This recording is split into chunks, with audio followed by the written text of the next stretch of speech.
ဒီနေ့မှာတော့ကျွန်တော် Microsoft Copilot မှာ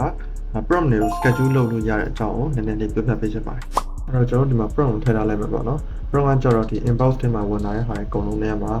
3 things ကိုပေါ့နော် top 3 things ကိုဆွဲထုတ်ပြီးတော့အဲ့ဒီ list ပြန်လုပ်ပေးတာပေါ့နော်။ priority ဖြစ်တဲ့ဟာပေါ့။ဒီတစ်ပတ်အတွင်းမှာ top 3 things မှာလုပ်เสียရှိတယ်ဆိုရင်ကျွန်တော်ဒီမှာserver backup လုပ်တာ fail ဖြစ်သွားတဲ့ disk မလုံလောက်လို့အဲ့ဒါရှင်းမှုရှိတယ်။နောက်တစ်ခုက plugin တွေ update လုပ်ဖို့ရှိရပေါ့နော်။နောက်တစ်ခုကကျွန်တော်ဒီမှာ marketing content အတွက်ဆွေးနွေးဖို့ရှိရပေါ့နော်။၃ချက်ပေါ့။နောက်တစ်ခုကအရေးကြီးတာ calendar ထဲမှာဆိုရင်တော့အရေးကြီးတာ schedule လုပ်ထားတာ permit သွားလုပ်ဖို့ရှိရပေါ့နော်။ Okay ဒီမှာတခြား plan တွေနဲ့သူထပ်ပြီးတော့ summarize လုပ်ထားပြရပေါ့။အဲ့တော့ကျွန်တော်ဒီမှာ prompt ကို schedule လုပ်ထားလို့ရရပေါ့နော်။အဲ့မှာ daily ဆိုရင်ကျွန်တော်ဘယ်နေ့အထိဒီ prompt ကို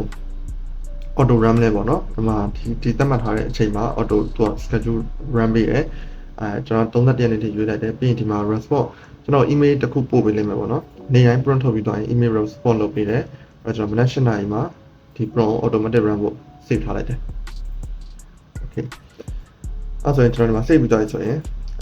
ဒါကတော့ပထမတစ်ခေါက်ကျွန်တော်စမ်းထားတဲ့ prompt ပေါ့နော်။အဲ့ဒါကိုကျွန်တော် schedule လုပ်ထားတာကျွန်တော်ဖြတ်ပလိုက်မယ်။ Okay အဲ့တော့ခုနကကျွန်တော် save လုပ်တဲ့ prompt က